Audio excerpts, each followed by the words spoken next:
Welcome back. Baga nagaan deebitan, baga nagaan dhuftan. Kun podcastii Ilma Hormaati.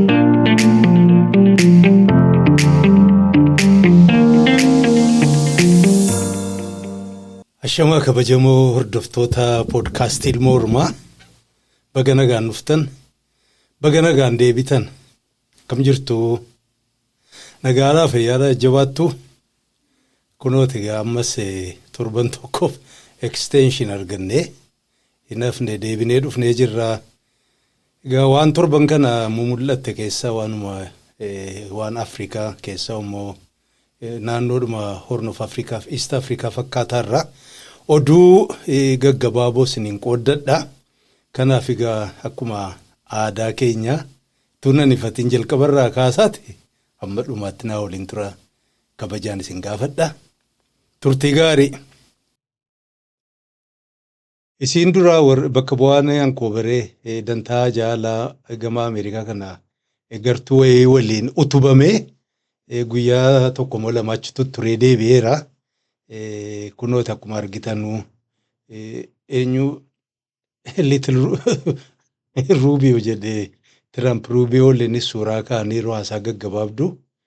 Achii boodas kunoo ibsaa warri dantaa alaa gabaabduudhuma tokko dantaa biyya lamaanirra kun gawama waan faayidaa qabaa miti. San cinaattis soddaa Tiraampooliinis wal arganiiru tiimiin isaanii innis kunoo wal arginee maarree jedhani dubbiin jajjabduun dubbiidhuma ammaa warra Imiraatii kunoo ambaasaaddarichi warra Ameerikaa kan shaggaritti ramadamee ammaa turus innis biratti argameera. Tiimiin isaa kunoo warruma Oppiidoo Dudullattiin wajjiniin jijjirti economic advisor maarree mataa jirri kun egaa achi turani saniin nafnis isaan kana waliin dubbiinuma jajjabaan amma waa'ee Eritrea lola Suudaanii kana fakkaata. Burhaaniin sababa amma warra Iiraan kanaan buqqisuu barbaadan Ankoobareen egaa seenuun siin ooltu na fakkaata gama lolaas san duras torban tokko maal dura qaallicha warra Masrii sana Abu Dhaabiitti waammatanii achitti argamee egaa waan isaanitti man hin beeku jiruun isaas irra jireessa isaanuma irratti hundaa'e isaanuma ta'an goffideeni dubbii Suudaan kana gabaabsi jechuun kan oolan natti hin fakkaatu. Kana waliinis egaa Eertiraanis fakkeessaa jirti fakkaata. Kana achi bahee qaallichi warra amma eenyudhuma tinkitaankii Hudsanis jedhan warruma amma konservaatiif jedhamanii beekaman kunis maallaqa guddaa warruma Imiraatirraa kubbaaniyaa garaagaraa warra Ameerikaa meeshaa tolchuu fi mootummoota garaagaraarraas guurrata. Gawaasni gariin akka himtu turre Imiraatii xiqqaatu biliyoona walakkaafaa kennuufiin oolanu dantaanuma isaanii ho'isti. Somaaliilaand akkasiin cittu recognition akka argattu warri tattaafataa yeroo dheeraa main actors warruma instituutii kanaa waliin hidhata warra qaqqabu. Kanaaf achirratti argamee badaa hagas maraa karraa gammadan natti hin fakkaatu akka tokko depth akkuma ministeerota baay'ee kan sabaattanyaa nugus kana performaatiif gubbaa yoo ta'e malee depth knowledge warri qaban hin argamne. Haa ta'u gaa eenyudhuma maarree ilma haadha tarkaan maarree kabaja isaanumatti utubaa akkasiin achirraa ka'eetii gara Hindii deeme achis dhaqnaan eenyuti biriiksiin kunis waan fagoo deemtu natti fakkaatu. Chaayinaa fi Hindiin ajandaan isaanii garaagara waan ta'eef fagaattee ka deemtu natti fakkaatu. Waan amma Hindii waliin hidhata qabu akka Itoophiyaa fi Imiraatii kana of keessaa yoo baasan malee warri hafe bayyanatuu hin danda'ane. Chaayinaan immoo Imiraatii fi Saawudii kana ofirraa fageessuun barbaaddu meeshaatti gurguratti. Kun hin jira badaa warra biriiksirra waan eeggatan hin jiru jechuufane. Kana fudhadhaa isiniin gahee kan biraa gamammaa Suudaanitti warra ximdoo jedhan akka waan qinijjitii wayii ta'uu isaan fakkaata. maanguddoolee garii warruma Somaalee irraa Mahammad Hassan na fakkaata. Affaar irraas warra Beenishaangul Gumuz irraas Eritreaan nama walitti wawwaamte kunooti Andaarkaachoo namallee hin dadhabne ajaa'iba achirratti argamanii kunooti akkuma argitan suuraa muuziqaanis cidha wayiis qabaataa turani kunooti waan ximdiin isaan godhan kunooti naasaan walgahiif dhufan eenyudha Port Suudaan godhan jedhani kunooti harka dhahanii fi Afrikaan gariin wallahi 15th century faa fakkaata bara ammaa kana keessatti ilililil jetti dubartiin Eertiraa ululchuun dadhabdu rabbumatti fuudhe imbaabaa facaasuu fi ilililil jechuun dadhabane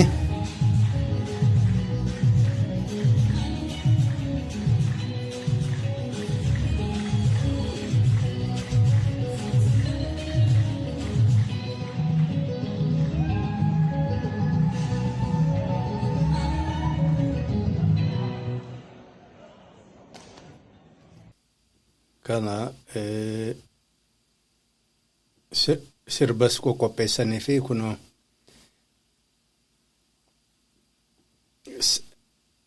daansii dannasanii xiqqoo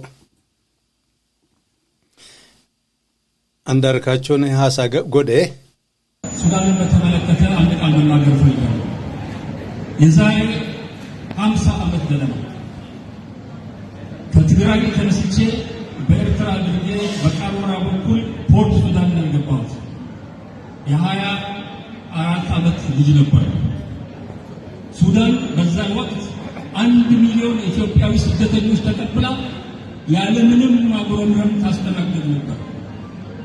የሱዳን ሕዝብ ደግነት የማያውቅ ኢትዮጵያዊ የለም።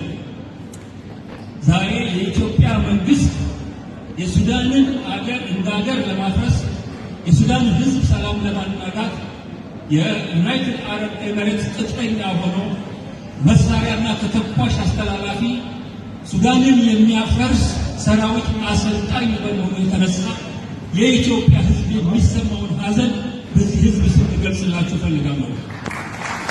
akkasiin warraan kobaree kasase imiraatiitu isa bobbaase ka jedhuun kanaan na dhibe Andaarkaachoon sila warra eenyu ankobaree kana ulaagaas namni guutu yoo jiraate inni tokko isaa fi Johaar Mohaammed sila gruuppii sana ta'uun isaan malee akka isaan sosso'aa turan illee kiraateeraa hedduun guuttatanii dhumarratti hin beeku meemootiin geenyeef moo maaliif Andaarkaachoon rakkataa jiru naaf hin galle baay'een isaanii warri amma ankobaree waliin jiran akkuma isinin jedhe ulaagaa Andaarkaachoon Jawaar guutu kan warra guutu jalqabni isaanii illee amma gruupiin Jawaar gaafama sosso'aa ture baay'een isaanii jechuudha warri bara sana OMN irraa dubbatu OMN kan irra koomitee bakka hundatti ta'aa ture warra ulaagaa kana wal sassattiqaatu harka 180 jechuuf hin jedhe gruupiin ankobareeti booda keessa maaliif akka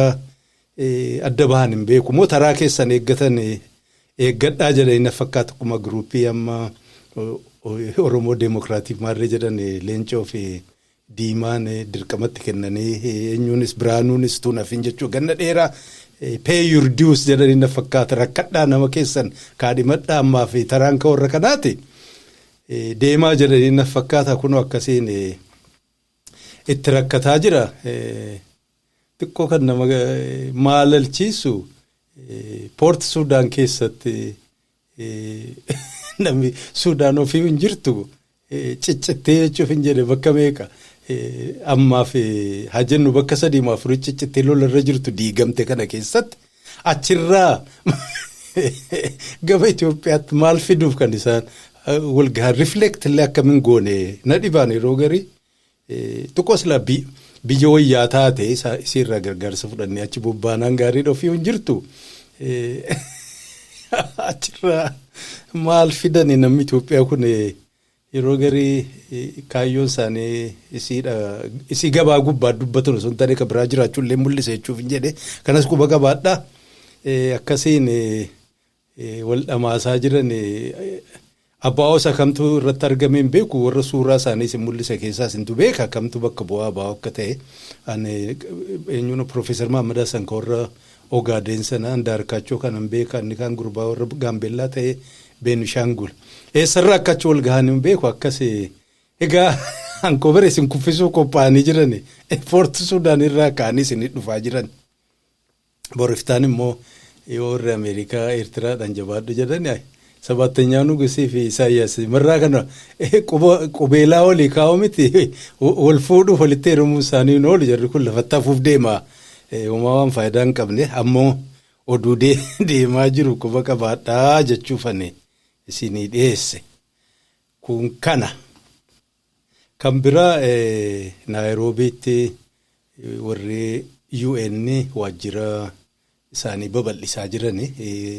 bal'isanii kan ijaaran tokko seebbisiisanii ammas immoo konferensi seentariif maarree egaa waajjirri isaanii turaadha biyya sana keessatti qaalicha eenyu tokko warra Kaanadaa tokko Mooris maarree jedhan United Nations eenyudhuma kan environmental issues sossoosaa nama ture hin beeku oil industry irraa akkamiin achi akka deeme hin beeku waanuma sustainability kana naanneessutti ba'e isattuu United Nations environmental program 70 keessa Keeniyaa galchee achi booda habitat maarreen United Nations office illee akkuma amma Geneva fi New York qabane Keeniyaa Naayiroobii irraa qabane amma immoo egaa Ameerikaan hedduu taaja'amaan jirtu biyyootiin gariis achi deddeemuun kun tulfaataa jiran fakkaata sutuma suutaan eenyudhuma warra saawuzii kanaaf jedhanii Naayiroobiitti godaanuuf deeman fakkaata xiqqaatu miliyoona 340 baasan immoo ijaaraa jirani sanuma ayyaana sana ilaalchisee kunooti Guterres waan dubbatee fi sagantaa sana irratti qoosiniin qooddadha. Your Excellency and dear friend, President William Samuel Ruto of the Republic of Kenya, Excellencies, ladies and gentlemen. It's a great pleasure to mark these 2 milestones in the United Nations presence in Africa and our shared journey toward a more inclusive and forward-looking multilateralism.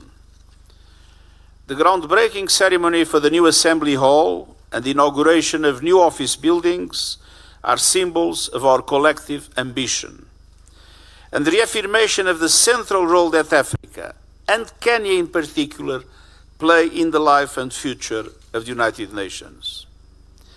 Nairobi is neither a satellite nor an outpost. It is a pillar, the only United Nations headquarters in Africa and in the Global South. From its beginning in the 70s as the home of UNEP and UN Habitat, this campus, generously donated by the government of Kenya, has grown into a dynamic hub of multilateral action. Nairobi is a place where global challenges meet regional solutions, where innovation is born, and where the future of multilateralism is being shaped every day. This is a powerful demonstration of what United Nations can achieve when we are focused, efficient, and united in purpose. Thanks to exemplary cooperation across agencies, UNHCR, UNICEF, UNFPA, and UN Women have moved staff into the heart of the UN family at Gihiri. Waan biraa waan dubbate hin qabu isuma silaan seensarra dubbadhe waajjirri isaanii 1970 irraa 72 fakkaachirraa ka'e Naayiroobiitti mootummaan warra Keeniyaa dacheenuu Keeniyaa achirratti waan reegoodhe sii kaan immoo afirsuma Keeniyaa Afrikaa keessatti innoveeshin maal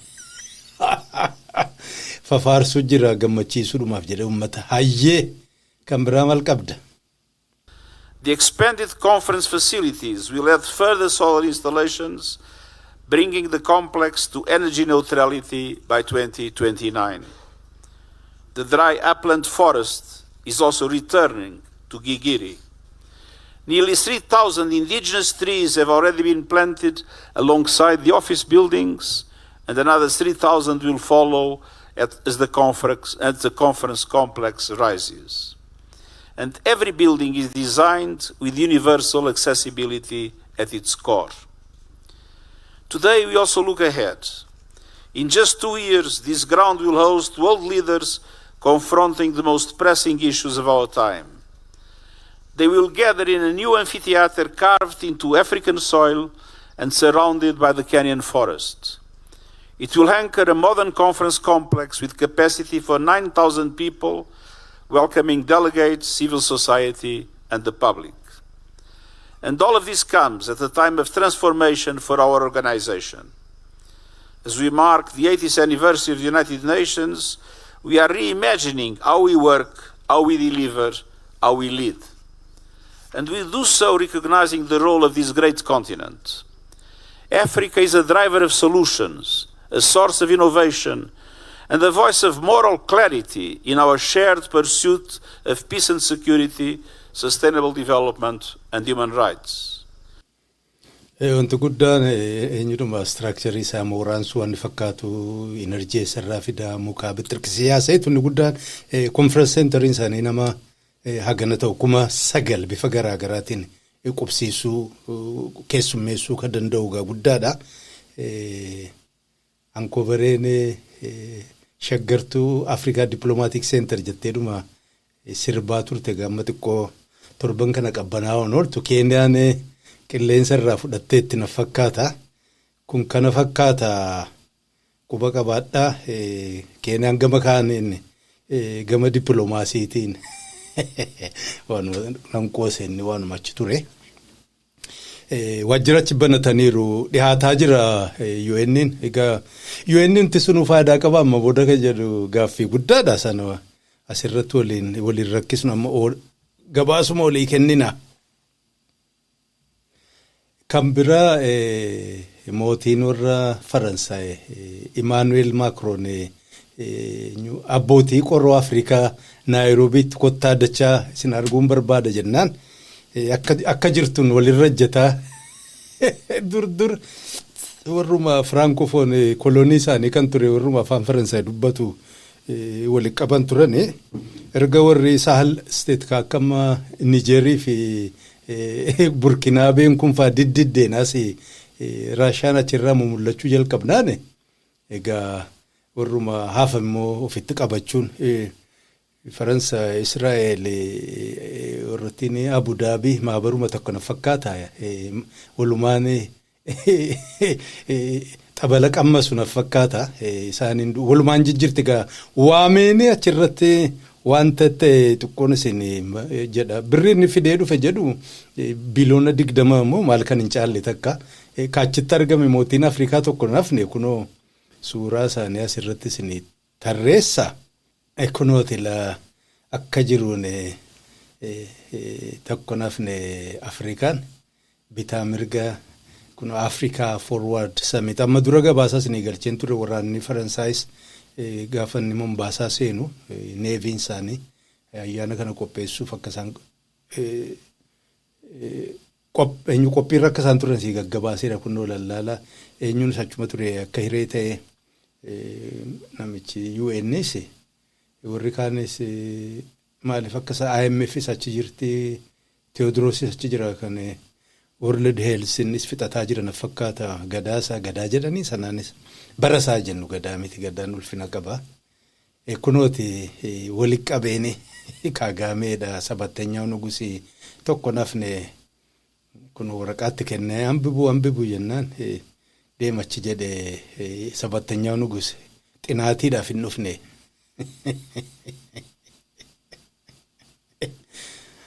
Kunooti wali qabdeeni kunoo marti isaanii kunooti abbootiin qoroo tokko nafne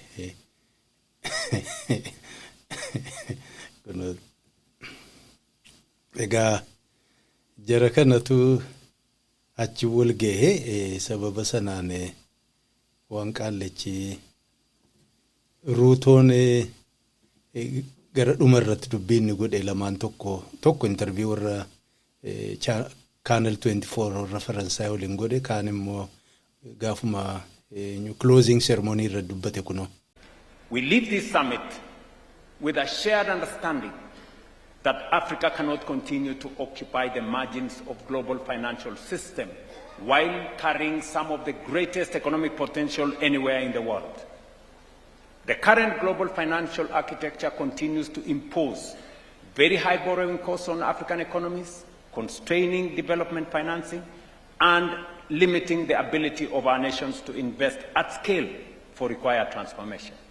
Africa, therefore, must have a stronger voice in shaping the rules that govern global finance, trade, technology, and development, because the future of the global economy will increasingly be shaped by Africa's people, Africa's markets, Africa's energy potential, Africa's minerals, Africa's innovation, and Africa's ideas. Asanna bichagara kulfanna fita gara fuldura fi Afrikaan abdii guddaa jechuudha. Ka qabdu kun jaarmaalee amma international financial institution isaan jedha IMF, World Bank, warra rating agencies kan akka standard kan akka Moody warri kun nu miidhan jedhanii ganna dheeraa boo'aa turani. Kana moggaa kanarra amma booda taa'uu hin dandeenyu jedhe amma jidduu seennee walqixxee murteessuu danda'u ka yedaa qabraarra oda samaayarraa jette amarre. And this summit has made one thing unmistakably clear. Africa is not approaching the future with hesitation. Africa is approaching the future with ambition. We have advanced discussions on digital infrastructure, artificial intelligence, and innovation because Africa must enter the AI age, not only as a consumer of technology, but as a developer of technology. We have strengthened partnerships around food systems, manufacturing, healthcare, and the blue economy because Africa must create value from its own resources and expand opportunity for its own people. Above all, this summit has affirmed a new model of engagement between Africa and its partners. Not a relationship based on dependency, not a relationship defined by extraction, but a relationship grounded in mutual respect, co-investment, shared prosperity, and sovereign equality. Warra dubbisuun akka inni namatti tolu waan takka waan hin jirre waan dachee hin jirre bar tokkoffaa inni kun ruutoon shiftaa takka inuma haasaa jechuuf hin jedhe African technology, African innovation, African finance biyyinni hogganu Keeniyaan liqii biliyoona 45 irra jira. Akkamiin warra liqeessu wajjin taa'ee murteessuuf deemu. Yes, IMF miidhaa guddaa qabdi. Ameerikaan qooqa wayyabaa qaba. Afrikaadhaaf parsantii meeqa kennan hin beeku. Kootaa isaan kennan 10 kan guutu natti hin fakkaatu. Ammoo maallaqa isaaniiti baankiidhaa bara. Uqqubee namni hammuma kenne sanaan sagalee illee argata. Inni birrii tokko kenne maa bara uqqubee galeef inni miiliyoona tokko kenne wal qixaa farankaa namaa liqeeffachuu deemaniiti haal dureenuu lafa kaayyanne malee waa takka gochuu hin dandeessan. Hiyyeessa mana teessee dhaggeeffattuu fi amma fakkeenyaaf gosa isaa deeggartuun isaa bakkuma hunda gaazabana ammaa kana politikaan polarized ta'ee jira. Warri deeggartoota ta'anii nama ofii ta'eef ijuma dunuunfatanii dhuma harka dhahuudha. Dubbateef jedhanii addunyaarra nuu dubbatee jira jettee waan achi keessatti haa tokko Afrikaa wanti inni dubbatee hin jiru namni isa dhaga'u hin jiru. Namni tokkollee isa dhaga'u hin jiru. Yaadattan ta'e hin beeku. Dhihoodhuma kana gaafama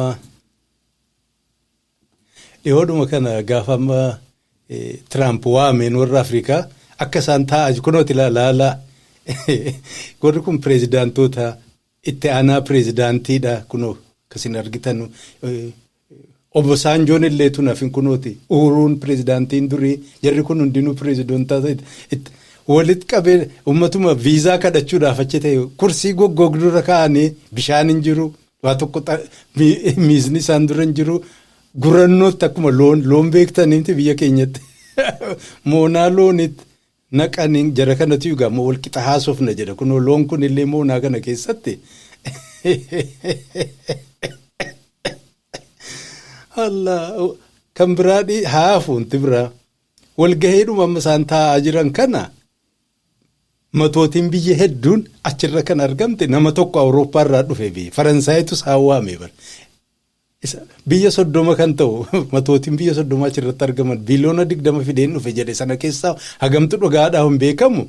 Sanarra kottaa jennaanuma wal caccabsaa dhaqxe jara kanatu wal qixa maarree teeknooloojii potenshaal maarree faayinaansaal istiraakter piipiipiipiip haasa'e itti abbitaa mirga taa'ee of laalee warra achi taa'e laalu maaliif wal geenyannaa jedhu dantaa Afrikaatiif waliin waamne dantaa Afrikaatiif wal waamtee waa tokko hojjettee hin beektu.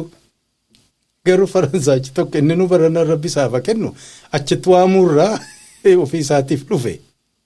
Kan dhufe immoo Keeniyaa waliin waliigaltee kan isaan godhan xiqqaatu biliyoona 20 sana keessaa xiqqaatu 16-17 waanuma Keeniyaa kana keessatti cirachuu barbaadan irratti oola. Ammoo achirra dhaabbatee akkana dubbata kunoo maal jettan egaa jamaa.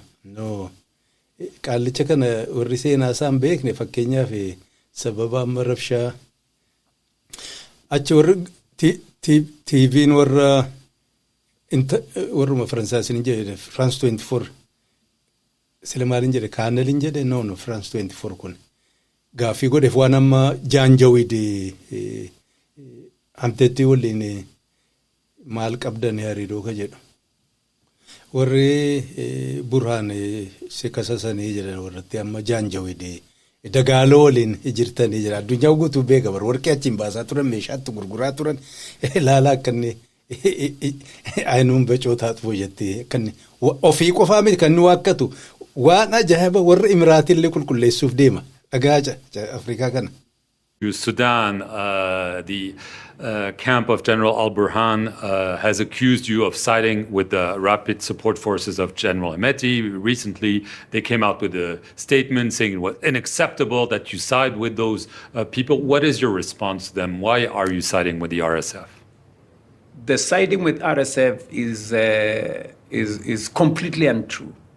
These are allegations that are made left, right, and center by all manner of people. There are allegations made against so many countries. UAE has been accused. Yes. I don't know who has been accused. And these are unverified claims that have no basis at all. Wow. What my position on Sudan is that both SAF and TASIS or RSF are cut from the same cloth. They are a product of the same coup that overthrew a civilian administration. Yes. They subsequently disagreed, and they have taken the country to the dogs, so to speak. The kind of mayhem in Sudan, the humanitarian suffering, the loss of life, the refugee situation, the displacement in Sudan is on a scale that is unprecedented. There can never be any reason, any justification for anybody to continue, babysitting the situation in Sudan. Some tough talk must get into this. Inni magaa waan rakkoo achi keessa jiru waggaa 7 afran argine sanumarraa dubbata. Ammoo inni mootummaan isaas ergannaan godhufe qooda guddaa qaban inuma waakkata jechuun waan guddaarraa eegan hin jiru. Walga'iin sun akkasiin dhumateete waan takkitti achirra mul'ate akkaataa Afrikaa kun akkatti ilaalan waan eenyuun organization xiqqoo rakkoo qabaataa ture namni akka barbaadeen tartiibaan seenee bahuu bakka dhaqan bakka hedduutti KICC jedhan eenyuudhuma Keenyaattaa conference center magaalaa warrakkaa jirti Nairobi Universities godhaniiru. State House'ttis irbaatni qophaa'eera kana keessatti warri silaa keessummoonni kabajaan bakka qabatanii maarree ta'uu balu gugguutuu dhabuun warri gariin dallanuun oolan na fakkaata. Sanuma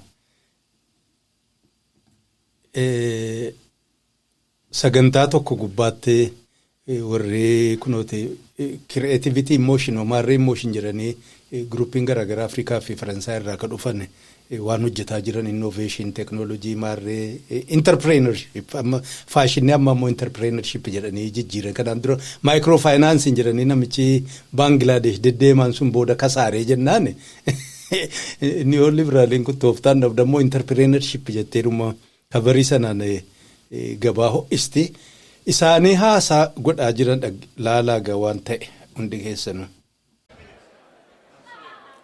Already? You're not waiting your turn. Macron waltajjiitti ol dhufee taa'ee dhaggeeffataa ture keessummeessituun ajaa'ibbeete amma hoo duruu dhuftee jettaan taraa kee dabaree kee eeggattu jettee maakiitti kenniti. I will make order.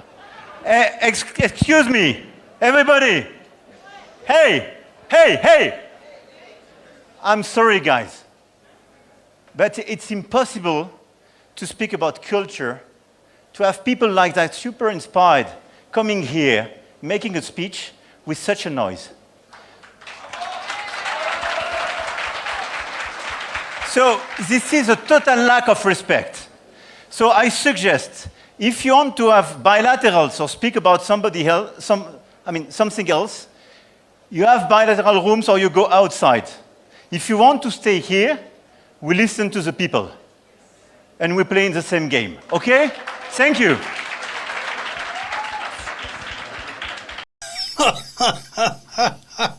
Kunooti Afrikaan kana fakkaatti isiin asii facca tartiiba dhabdee jennaan obsa dadhabee jechuudha. Sa'aaduma 24 turre keessa si arge Afrikaa kana biyya 30 irraa akka jirtu hara wal guurtee dhufte olma ka'eetii afaan qabattanu afaan keessan hin qabattanu unnattoojtanu. Wallahi addarraa kaasee kolonii kiyya sin godhadheera jechuutti qooduma tasaafii barree eenyuun hamalee nama adii sun keessaa gaditti ba'e kolonaayiz gochuun barbaachisaadha. Warri koomadii jala deemtanu Deef Chaappeelleen iskeetii tokko hojjetee turaadha. I think eenyuudhuma NBA fatoo maarree fi eenyuudha Raashaal maarree jedhan kootaa wayii namuu rikuriik godhata achirratti kunooti Deef Chaappeellee eenyu isaa suuraa isaasin kaakunoo inni akka nama adii achirra taa'eeti waca guddisanii jedha ungoowwaa jedhe namni adii namata adii dubbataa jira callisaa na dhaggeeffadha. Sanuma fakkaata ruuttooniin Afrikaa keessaa kursii maarree sadarkaa ulfinee nu mala jette qe'ee keessatti immoo walga'iidhuma konferensii xiqqoo tokko qopheessuu dadhabee kunoo akkasii tuffateenii jechuudha. Itoo hin bubbiliin itoo ji'a ja'aaf achi taa'e sila akkuma jiru waraana waammatee kolonii godhata ture sa'aadhuma 24 keessa laalee tuffateenii isasiin olii gad jala fiigdu isasiin akka tokko eegee jala martu argina jarattii kana isiin kun ulfinni maluufi mee ol ka'eetan arrabsee gatteessisa jedhee kunoo akkas ta'e waan isiin waltajjii gubbaatti kikkijibdu dhiisaati dhugaansi kana Afrikaa kana fakkaataa isiniin jechuufi silannaan ruuttoonni beekamaadha yakka hedduudhaan nama beekamu kunoo gaafa amma 2007 2008 xiqqaatu nama 300 400 gandarraa buqqisiisan Rift Valley keessatti Mombaasaatti maarreedha sababa filmaataatiin eenyuun akka moone jedhanii gaafa samma du'eera Odingaan kunooti ICC'n cancalattiidhe erga gaafasiiti jarri kun rakkataa turanii booda laalanii jiratti kana ashkarameewwan godhanne amma rakkoo qabdi mudaa qabdi ergamtuu gochuu dandeenya jedhanii dura namichi jalqaba isa eenyu godhe isa kana kunoo ruutoo kan kaase kunooti MP ture namichi kun Cyrus Jirongoorri Keeniyaa jiraatan siyaasaa isaanii jala deemtan beekuun ooltan inni kunis eenyu Nikolaas kan jedhan tootaalmaan jedhaniin akka malee sodaatamu Nikolaas Biyooti ilma moo'ee jetti gariin immoo warruma Moosaartuu achi kaayyate basaasa isaanii akka malee sodaatama inni kun jara kanatu gaa jeeqaa ture jalqabumarraa kaasee shiftaadha isa ta'uma Afrikaa bulchee waan Afrikaan akkas taate Afrikaa maarree taate xibaara Afrikaa miskiin kanuma isin qooddachuufi. Walgaheen egaa dhumarratti warra Afrikaa kun declarationii wayii baaste maqaa konferansii sanaatiin warri siyaasaa garaagaraa jala deemtan dubbisuu danda'e. Kunooti declaration isaanii baay'ee dheeraadha. Fuula 21 qaba. Seensasii pilee strategic autonomy for Africa security promotion of unity, peace, security, good governance. GPT barreesseef na fakkaata. Itti baartee ofiiyyuu yaadattu waan asirra barreessi tokkoon si'u waan gara maayii irratti barreessi tokko argeen ture yoo irratti jiraate eeyyee wiikoomi jedhe nuyi kana murteeffannee akka jedhu wanti isaan godhani digital transformation, advanced inclusive digital transformation and responsible, safe, secure, trustworthy and rights respecting AI jedhani tokkoffaa ofii hin qabdu. AI lammaffaa kubbaaniyyaan warra AI harkaa qabu Ameerikaa jiran jarri si miti. Ameerikaa keessattuu seeraa bulaan jiran kanaaf kunis tasuma qilleensuma haasa'aa jiran wanti biraan jiru. Data center for regional marree godha kanuma fi national data use la control goote waan guddaadha. Maal kan biraan siin xabaarte danuu dhagaa reforms in the international financial architecture jedhani kanas yeroo baay'ee yaataa turani IMF, World Bank bakka irraa liqeeffatan kun jijjiiramuu qaba maarree nuyi sagalee argachuu qabna. United Nations Security Council fataa'u Security Council warri jiru warra nuclear power qabu.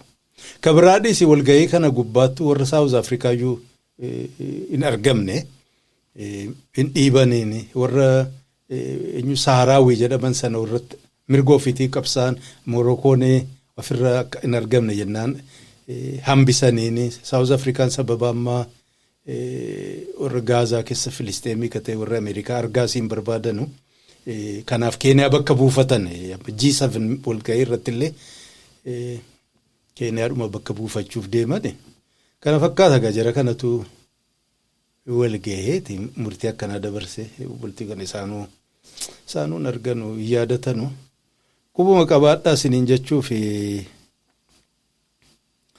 kaan egaa maayii irratti oduun isin qabu warra Kaanaadaati First Nation manni indigenous ta'e eenyuun sun referendum manni murtii isaaniif mirga sana kennuun irraan turre ka jajjadhuun iyyannaa dhiyeeffatanii daanyaan jala darbee jira bulchaan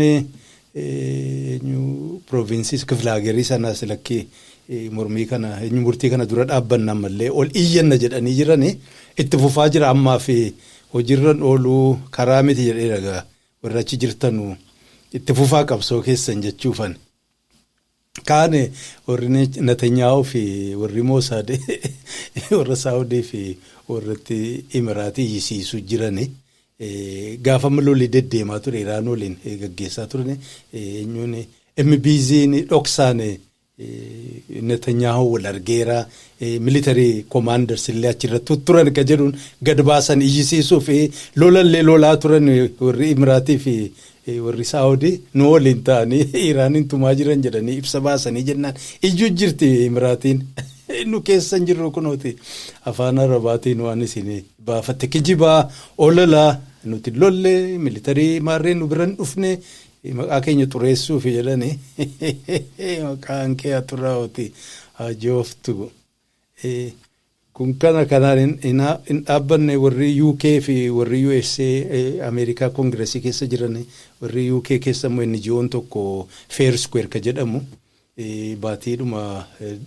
ji'uma tokko kana keessa jechuudha jarri lamaanuu dhiibbaa irra godhaa jiran bakka jiranitti warri kunooti warri UK jara kana eenyudha Human Rights Organization bakka ammaa miidhaa dhiibbaan godhamu jiru irratti warra damee mootummaa isaanii the Foreign and Commonwealth ka jedhan qaallitti amma dura amma eenyudha Economic Forum gaggeeffamu sana irratti Davos achirratti turte fa'aa isiidhaaf barreessanii April guyyaa 7 dhiyooma kana gadhiisanii request jedha to investigate potential sanctions on individuals enabling serious human rights violation in the Sudan civil war jedhama namoota dhuunfaa eenyudhuma sababa lolaatiin mirga dhala namaa irratti miidhaa godhan cabsan isaan kana nu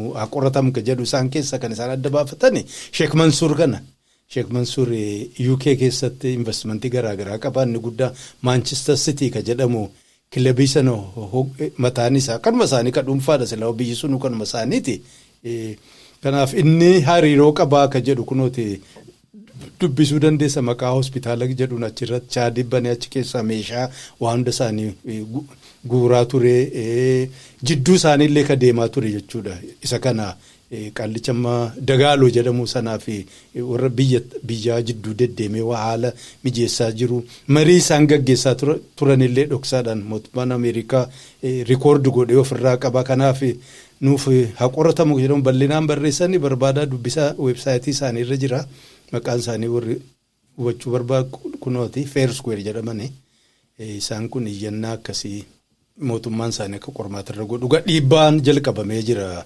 Nu immoo warri Arsenaaliin deeggarru jabaadhaa jirra warri Football Associationis keessi 117 irraa qabani gubboodhumaan hagaammaa gadhan malee sila akkama kilabiitti xiqqaa taate duruu yakki irratti murame inni Arsenaal marra waggaa 2 waggaa 3 sadarkaa lammaffaa baane geeba sana nuu deebisuu qaban kan jedhu hin aarinaa warri eenyu deeggartan kabiraa nyun tokko koomishiniin koongireesii Ameerikaa keessa nama amma lubbuun hin jirre koongireesmaan ka ture Tom Lantos ka jedhamu maqaa isaatiin kan dhaabbate Tom Lantos Human Rights Commission achuma koongireesiidhuma keessa ka jiru bipartisan jedhanii dimokiraatii fi warra riippablikaan kanatu ka gaggeessa jarris xalayaa barreessaniiru gurmuulee Ameerikaa keessa jiran 5 fakkaatuma 4 NBA'dhaaf barreessaniiru NFL barreessan National Football League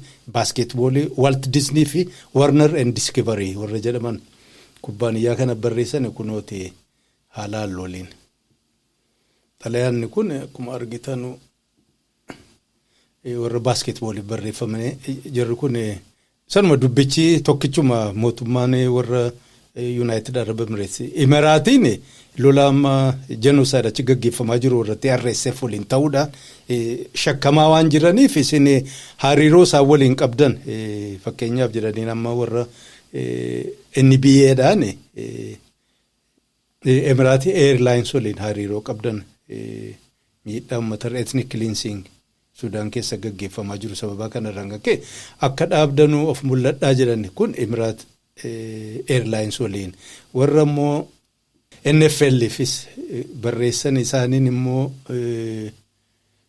achi foreseeable seasonal game achi kubbaa yeroodhaaf hin taphatan football isaanii kan American football jedhaman sana Abu Dhabi fi Dubai achi gaggeessan kana biyyi sun kisiin sanuma tokkichuma human rights violation genocide marree Emiraatiin gaggeessaa jirti kanaaf isinillee moral eenyu position fudhaa jedhaniin lamaan jettanu sadaffaan Walt Disney dha isaan immoo waanuma mana miti bohaaru kana isaaniinis kunooti eenyudhuma theme park bakka mana ijoollee fi namni gurguddaan illee itti bohaaru kana Abu Dhaabiitti ijaaruuf deemtan achirra waan kanallee iflaalladhaa warrattiin warra wanjala dalaguu maqaan kubbaaniyyaa keessa akkam banne warnan biroo fi jaanis discoveryidhaanis ka jedhan kunooti theme park Yas Islanditti ijaaruuf deemtan kana fi Abu Dhaabiitti illee ofirraa laalladhaa warrattiin warra yakka dalaguu